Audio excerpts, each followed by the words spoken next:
श्री शिवाय नमस्तुभ्यम। हर हर महादेव। पंडित प्रदीप जी मिश्रा द्वारा श्री हरतालिका शिव महापुराण कथा गुड़गांव सेक्टर 70 हरियाणा में शुरू हो गई है। ये 5 दिवसीय शिव महापुराण कथा है जो आस्था और यूट्यूब के माध्यम से लाइव देखी जा सकती है। कथा का समय है दोपहर को 1 बजे से शाम को 4 बजे तक। आज 7 सितंबर 5वें दिन यानी कि विराम दिवस की कथा पूर्ण हो चुकी है। आज की कथा में गुरुजी ने पार्थिव शिवलिंग का पूर्ण दर्शन करने का एक विशेष मनोकामना पूर्ति उपाय बताया है। साथ ही गुरुजी ने कथा में पार्थिव शिवलिंग के विसर्जन से संबंधित एक विशेष जानकारी दी है। सभी के लिए सुनना बहुत ज़्यादा ज़रूरी है। शिवलिंग को कहाँ पर रखना चाहिए, कैसे पकड़ना चाहिए, विसर्जन कैसे करना चाहिए भोलेनाथ का, ताकि आपको आशीर्वाद प्राप्त हो सके। आज 7 सितंबर 5वें दिन की यानी कि विराम दिवस की कथा पूर्ण हो चुकी है। कथा में गुरुजी ने कुल 16 उपाय पत्र और उपयोगी जानकारियाँ दी है। सभी की जानकारी आपको इस वीडियो के माध्यम से प्राप्त होगी। यदि किसी कारणवश आप आज की कथा नहीं सुन पाए हो तो पूरी कथा का रसतत्व आपको इस छोटे से वीडियो के माध्यम से प्राप्त होगा। आइए शुरू करते हैं। कथा शुरू करते ही गुरुजी ने कहा, आज अंतिम यानी कि विराम दिवस की कथा शिव महापुराण कथा पूर्ण हो रही है। पर शिव महापुराण की कथा कभी भी समाप्त नहीं होती। एक जगह के बाद दूसरी जगह फिर से शुरू हो जाती है। जब से महादेव ने माता पार्वती को अमरनाथ की गुफा में कथा सुनाई है तब से निरंतर लगातार चल रही है। बढ़ते हैं कथा की दूसरी विशेष जानकारी की ओर। गुरुजी ने कहा, शरीर को धोने के लिए साबुन का उपयोग किया जाता है। मन को साफ करने के लिए भगवान की भक्ति और भजन का प्रयोग किया जाता है। बढ़ते हैं कथा की तीसरी विशेष जानकारी की ओर। गुरुजी ने कहा, क्या शरीर से भगवान खुश होते हैं? कोई कहे कि मेरा शरीर बहुत अच्छा है, मेरे से भगवान प्रसन्न हो जाएंगे। ऐसा बिल्कुल भी नहीं है। जिसके हाथ पाँव नहीं है, अगर वो भी भगवान को भजता है, उसकी आराधना करता है, उस पर भी भगवान प्रसन्न होते हैं। जिसके नेत्र नहीं है, अगर वो भगवान का नाम जाप करता है तो उस पर भी भोलेनाथ भगवान देवी देवता खुश होते हैं। शिव महापुराण की कथा कहती है, शरीर से कभी भी परमात्मा प्रसन्न नहीं होते। वे तो आपके निर्मल मन से की गई भक्ति से प्रसन्न हो जाते हैं। बढ़ते कथा की चौथी विशेष जानकारी की ओर। गुरुजी ने कहा, महादेव ने माता पार्वती को 5 ऐसे स्थान बताए जिनसे अशांति आपके जीवन में आती है। पहला है संसार, दूसरा संपत्ति, तीसरा संबंध, चौथा स्वास्थ्य, 5वां है संतान। ये पांचों चीज़ें ऐसी है जिससे आपके जीवन में अशांति आती ही है, ये निश्चित है। बढ़ते हैं कथा की 5वीं विशेष जानकारी की ओर। गुरुजी ने कहा, भोलेनाथ के शिवलिंग को विसर्जन करने की एक नीति होती है, एक रीति होती है। जब पार्थिव शिवलिंग का हम विसर्जन के लिए पार्थिव शिवलिंग को उठाते हैं, घर से निकलते हैं, तो शिवलिंग आपकी नाभि कोष के ऊपर रहना चाहिए। हमेशा आपको इस बात का ध्यान रखना चाहिए। आप अपने सर पर रख सकते हैं, अपने हृदय के समीप रख सकते हैं, अर्थात नाभि के नीचे आपको शिवलिंग को नहीं ले जाना चाहिए। नाभि कोष के ऊपर आपको पार्थिव शिवलिंग को रखना चाहिए और इसके बाद पूर्ण दर्शन करते हुए अपनी मनोकामना बोलते हुए श्री शिवाय नमस्तुभ्यम, नमः शिवाय या ओम नमः शिवाय बोलते हुए शिवलिंग का विसर्जन कर देना चाहिए। इस प्रकार से आपके प्रकार की मनोकामना निश्चित पूर्ण होती है, निश्चित ही पूर्ण होती है। बढ़ते हैं कथा की 6ठी विशेष जानकारी की ओर। गुरुजी ने कहा, अभी हमने आपको पूर्ण दर्शन बताया है। अब पूर्ण दर्शन क्या होता है जिससे आपकी हर मनोकामना पूर्ण होती है, जो कि यह है कि आप पार्थिव शिवलिंग के विसर्जन के समय करते हैं वो इस प्रकार से। आपको पार्थिव शिवलिंग में जो जलाधारी होती है, सबसे पहले अपने दर्शन आपको जलाधारी के करना है। इसके बाद शिवलिंग का जो कटी भाग, माता पार्वती का जो हस्त कमल है, माता पार्वती के स्थान, वहाँ से गोल घूमते हुए आपको वापस जलाधारी के पास तक अपनी नज़र को लाना है, नेत्र को लाना है और वहाँ तक आपको दर्शन करना है। मतलब जलाधारी से दर्शन करते हुए आपको माता पार्वती के हस्त कमल मतलब शिवलिंग के कटी भाग के दर्शन करते हुए वापस जलाधारी तक दर्शन करना है। इसके बाद जलाधारी से आपको आते हुए शिवलिंग का दर्शन करना है। इस प्रकार से आपको दर्शन करते हुए आपकी मनोकामना पूर्ण होती है और कामना करने के बाद हृदय से लगाते हुए शिवलिंग का आप विसर्जन कर देते हैं। इस प्रकार से इसको पूर्ण दर्शन कहते हैं। विसर्जन करने से इस प्रकार की मनोकामना निश्चित ही पूर्ण होती है। बढ़ते कथा की 7वीं विशेष जानकारी की ओर। गुरुजी ने कहा, आप जगन्नाथपुरी जाए, उज्जैनी जाए, काशी जाए, विश्वनाथ जाए, वहाँ पर आपको एक मंदिर देखने को मिलेगा। एक देवता होते हैं, साक्षी गोपाल। आप जगन्नाथपुरी या उज्जैनी या काशी आने के बाद साक्षी गोपाल के जब दर्शन करते हैं तो वो साक्षी हो जाती है कि आप काशी में आए हो, उज्जैनी में आए हो या फिर जगन्नाथपुरी में आए हो। बढ़ते हैं कथा की 8वीं विशेष जानकारी की ओर। मंजू देवी जी पत्र लेकर आई। मेरी 2 बेटी है, पति नहीं है। सब परिवार वाले कहते हैं इससे क्या होगा, बहुत खर्चा आता है। मैंने सिर्फ 1 दिन की कथा पंडाल में बैठकर कथा सुनी। आप कहते हैं हमेशा जो भी कामना करो वो भोलेनाथ 3 माह के अंदर पूरी करते हैं।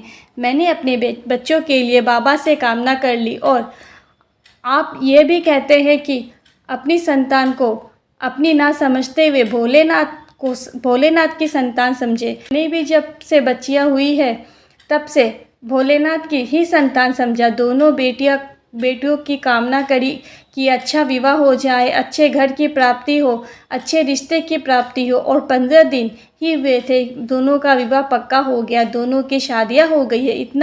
इतनी जोरदार शादी हुई थी भोलेनाथ की कृपा से कि मैं बखान भी नहीं कर सकती। इसी का आभार व्यक्त करती हूँ। बढ़ते हैं कथा की 9वीं विशेष जानकारी की ओर। गुरुजी ने कहा स्कंद पुराण के रेवड़ा खंड कह रहा है जिसके घर में शिवलिंग है या फिर जिसके घर से 1 लोटा जल तुलसी के क्यारे में जाता है या फिर भोलेनाथ के मंदिर में जाता है या फिर आंवले के वृक्ष के नीचे आता है या फिर बेलपत्र के वृक्ष के नीचे आता है या फिर पीपल के वृक्ष के नीचे जाता है या फिर तो आपको इस बात को याद रखना चाहिए कि आपके घर की रक्षा करने का जो कार्य है वह शिव के गणों का होता है, वह भद्र का होता है। बढ़ते हैं कथा की 10वीं विशेष जानकारी की ओर। रजनी जी पत्र लेकर आई जिसमें मेरे बेटे की नौकरी नहीं लग रही थी, बहुत कष्ट में जीवन था। मैंने 1 दिन की कथा पंडाल में बैठकर सुनी। बाबा 3 माह के अंदर सुन लेता है, पर बाबा ने मेरी कामना 1 माह के अंदर ही पूरी कर दी।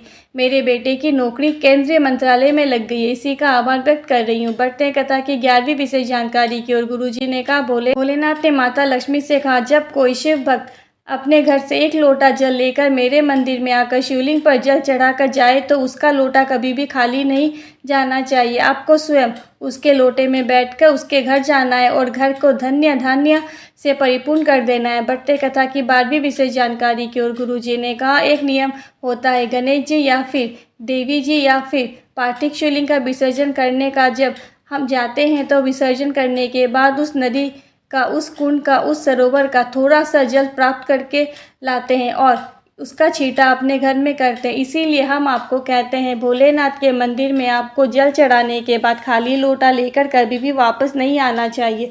थोड़ा सा जल प्राप्त करके आपको अपने घर में अवश्य लाना चाहिए। बढ़ते कथा की 13वीं विशेष जानकारी की ओर। गुरुजी ने कहा अगर आपके बच्चे आपको हर चीज़ बता रहे हैं तो काफ़ी अच्छी बात है। ऐसे बच्चे बिगड़ते नहीं हैं, ऐसे बच्चे आपको हर बात साझा करते हैं, आप तक पहुंचाते हैं। बिगड़ते तो वो है जो बच्चे आपको बताते नहीं हैं, जो बच्चे छुपाते हैं, आपसे बोलने से डरते हैं, आपको पता भी नहीं चलेगा वो आपके पीछे क्या क्या कर देंगे। उन्हें लगता है अगर वे आपको बताएंगे तो आप गुस्सा हो जाओगे। इसीलिए आपको अपने बच्चे पर गुस्सा नहीं होना चाहिए, क्रोधित नहीं करना चाहिए, क्रोध नहीं करना चाहिए। बच्चे को बांधने की ज़रूरत नहीं है। आपका बच्चा 10वीं 12वीं या कॉलेज में जाए तब थोड़ी बांधने की ज़रूरत है, पर उसके पहले उस बच्चे को आप उसके जीवन का आनंद प्राप्त करने दीजिए, उसके अनुसार जीवन जीने दीजिए। अगर वो आनंद प्राप्त करेगा, खुशी से जीवन जिएगा तो वह आपकी हर बात अवश्य मानेगा। बढ़ते कथा की 14वीं विशेष जानकारी की ओर। गुरुजी ने कहा जिस घर में शिवलिंग नहीं होता उस घर का अन्न भी ग्रहण नहीं करना चाहिए, क्योंकि वह अन्न शिव की दृष्टि में भी नहीं होता है। अगर भोलेनाथ का शिवलिंग घर पर है तो वह अन्न शिव की दृष्टि में रहता है और जहाँ पर शिवलिंग होता है वहाँ पर माता अन्नपूर्णा का वास होता है। बढ़ते हैं कथा की 15वीं विशेष जानकारी की ओर। गुरुजी ने कहा 16 सोमवार का व्रत का चूरमा का प्रसाद बनता है या फिर भोलेनाथ के पूजन का जो भी प्रसाद होता है उसे रात भर नहीं रखना चाहिए। आप 16 सोमवार की कथा पढ़ेंगे, उसमें आपको स्वयं पढ़ने को मिलेगा। अगर शंकर का प्रसाद, भोलेनाथ का प्रसाद आपको कोई दे रहा है तो आपको बिना सोचे समझे उसे तुरंत पा लेना है। बढ़ते कथा की 16वीं विशेष जानकारी की ओर। गुरुजी ने कहा है अगली शिव महापुराण कथा वह आपने पंडाल में देख नहीं पाएंगे, ना ही टीवी में मोबाइल के द्वारा देख पाएंगे, क्योंकि ये कथा 12 से 18 तारीख को सीहोर अग्रवाल धर्मशाला में होगी। 25 वर्षों से ये कथा होती आ रही है।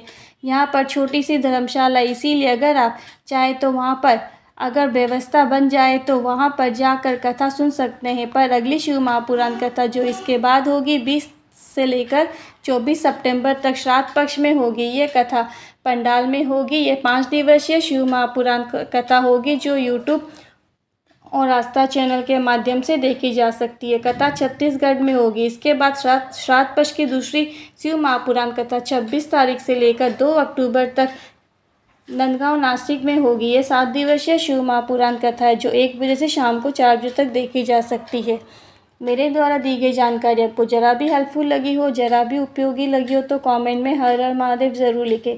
श्री शिवाय नमस्तुभ्यम। हर हर महादेव।